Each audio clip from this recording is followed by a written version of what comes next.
Is pressing forward with its efforts to combat the growing wave of gun violence. On Thursday, it approved new red flag legislation allowing guns to be confiscated from people deemed dangerous by a federal court. The vote occurred one day after the House passed sweeping new gun restrictions known as the Protecting Our Kids Act. The package is comprised of 8 gun control bills. It includes banning the sale of semi-automatic weapons to anyone under the age of 21 and prohibiting the sale of large capacity magazines. Neither piece of legislation is expected to advance in the Senate. And this weekend, the March for Our Lives returns to cities across the U.S. in an effort to force lawmakers to take action. The rally was organized in 2018 in the aftermath of the massacre at Marjory Stoneman Douglas High School in Parkland, Florida. Organizers say the protests will take place in more than 450 cities nationwide. The largest gathering will take place at the Washington Monument.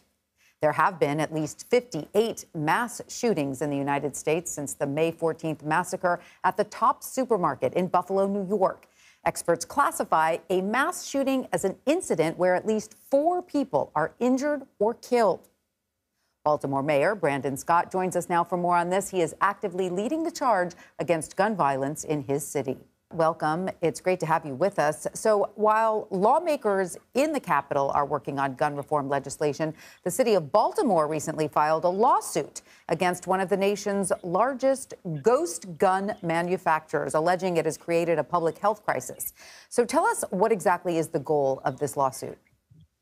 Well, listen, and thank you for having me. Ghost guns are a huge challenge for Baltimore, but it's a growing menace around the country. The number of ghost guns that we're seeing, these guns that people can order the parts online and make them at home, are growing continuously in the amount that we recover. 128 ghost guns in 2020 recovered by the police department, 352 last year, and 205 already this year.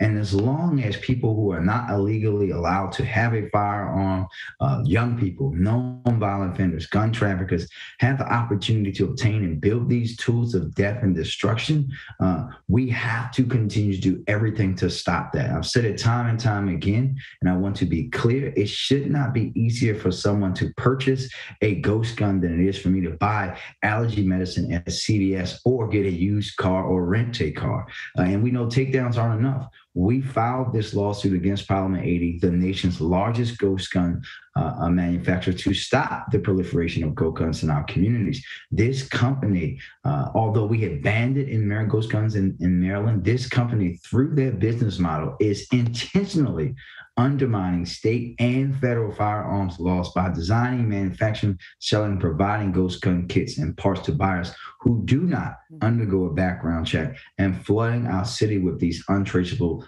firearms. And Mayor Scott, there are some who say, look, ghost guns sound awful, but they're more of a Democratic talking point than a real issue. What do you have to say to that? How big of a problem are ghost guns in your community?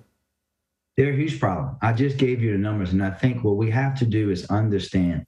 I was in 9th grade when Columbine happened, and we heard never again, not one more. And here it is, many years later, and we're still having the same discussion, and people are having these same idiotic talking points. At some point, these folks who say they love God and country above all else, and they love our young people and our future, they have to understand that at some point in this country, if we're going to live up to what we say we are, then the sanctity of American lives, especially American children's lives, has to begin to outweigh the sanctity of American guns. We're not saying that people shouldn't be able to legally own a firearm, but people shouldn't be able to order a gun offline and go around basic background checks and rules and regulations, right? Mm-hmm. We're not saying that people shouldn't be able to legally purchase a gun, but what does a average citizen need with an assault rifle? They're not in the military.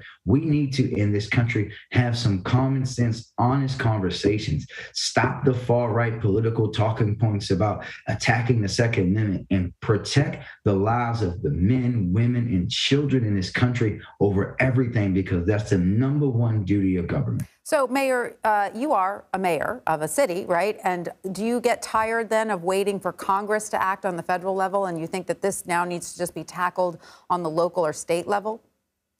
I think that we have to tackle it at every level. We know in this country, mayors often lead the way and everyone else follows. So I know that I won't be the only. Some came before me, some came from after.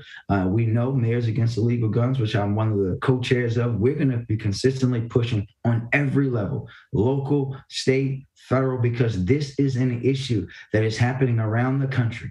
And we can't turn back the clock to 1990s criminal justice actions, because that didn't work, because we're still here. We have to get smarter. We have to pressure people. We have to understand. And I'll just make it this simple.